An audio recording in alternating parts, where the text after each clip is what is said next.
નમસ્કાર ખેડૂત મિત્રો, સ્વાગત છે તમારું ખેડૂત ચેનલની અંદર। આજે તારીખ 30 જુલાઈ 2025 વાર બુધવાર। આજના થરાદ માર્કેટ યાર્ડના તાજા બજાર ભાવ। તો ખેડૂત મિત્રો, આજે થરાદમાં જીરુના સૌથી ઊંચા ભાવ 37 આસપાસ નોંધાઈ રહ્યા છે। આજે પણ જીરુની બજારમાં વધઘટ સાથે વેપાર નોંધાઈ રહ્યો છે, જ્યારે રચકાના ભાવ 6000 પ્લસ આજે નોંધાઈ રહ્યા છે। તેમાં મોટી તેજી જોવા મળી રહી છે, બાકી અન્ય જણસીના ભાવ સ્થિર જોવા મળી રહ્યા છે। તો ચાલો ખેડૂત મિત્રો, આપણે જાણી લઈએ કે આજે રાયડો, જીરું અને અજમાના ભાવ શું ચાલી રહ્યા હતા।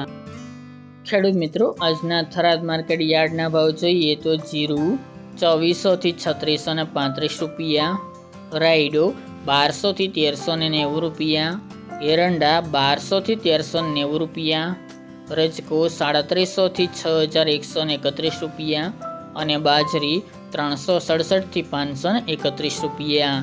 તો ખેડૂત મિત્રો, આ આજના થરાદ માર્કેટ યાર્ડના તાજા બજાર ભાવ।